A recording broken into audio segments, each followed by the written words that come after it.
Hello আসসালামু আলাইকুম সবাইকে ঈদ মোবারক। তো আসছি আমাদের সাথে গরু কিনতে। তো আমি এই বিষয় নিয়ে বেশি কোনো কথা বলবো না। তো আমি একটা ফিরোজ ভাইয়ের একটা সং লাগাই দিতেছি।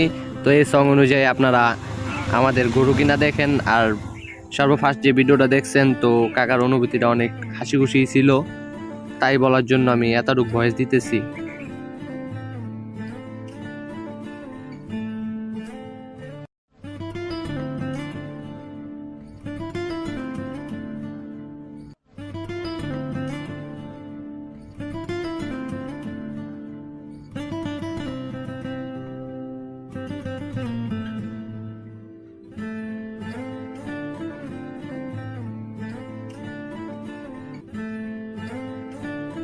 ঠিক আছে, কিন্তু গরুরও কিছু জাত আছে।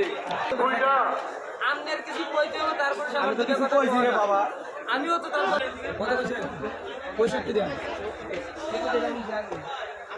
65,000 দেন। হ্যাঁ, পঁয়ষট্টি গরু আপনার এলাকারই আপনার নি ভাই ভাই কথা কি আপনি বলেন না? না না, 10 জনের লয় কথা কম না, যে কোনো একজনের লয় কথা কম। যদি মালিক আপনি হন তো আপনার কথা কম, হ্যাঁ যদি মালিক হয় লয় কথা কম। 10 জনের লয় কথা কইতে আই নাই। ওই যে এই পক্ষ এটি সব মনে করেন আমি একটা খারাপ কথা কইলাম, কথা বলেন না, এটা আমাকে এলাকা এক কথা বলে দিলাম। ভাই আপনি কথা কোন মানে যে কোনো একজন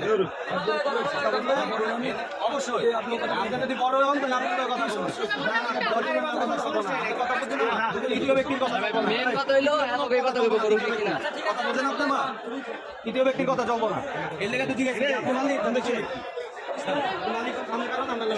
আপনার ছোট ছোট না ভাই আমার। তো ওই বড় ভাইটা গরুটা বিক্রি করলো না, কারণ তার দামে বনাবনি হইতেছিল না। তো আমরা অন্য গরু দেখার জন্য যাইতাছি। তো ফাইনালি একটা দেখাও পালাইছি। আজকের বাজারে না, এই বাজারে না, বাজার টান হলো। আজকের বাজারে বাজার যদি একটু টান থাকতো 200-তে পাইতেন না। এই বছর ভাই এই বছরের বাজার ভালো ছিল না, তার জন্য 40,000 40,000 কমে পেলেন। ওই সামনে যাব না, যথেষ্ট পরিমাণে গরু আছে।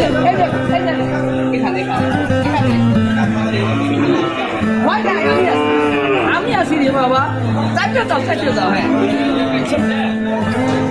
একটা 80 দেন আপনি।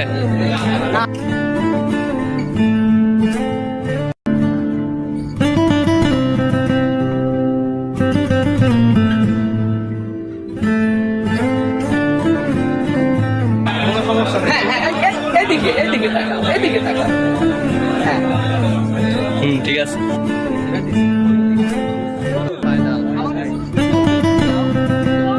তো ফাইনালি কাকার ব্যবহার আচরণ অনেক ভালো। তো আমরা নিয়ত করলাম যে তার কাছ থেকে গরুটা নিব, তার জন্যই এখানে আসা। আর যাই হোক, তার থেকে গরুটা নিলাম। কাকা বলতেছিল সে হাটে একটাই গরু নিয়ে আসছে, তা বিক্রি করে সে চলে যাবে বাসায়, তাই নিলাম। অবশেষে কাকার পালিত গরুটা আমাদের কাছে বিক্রি করে দিল।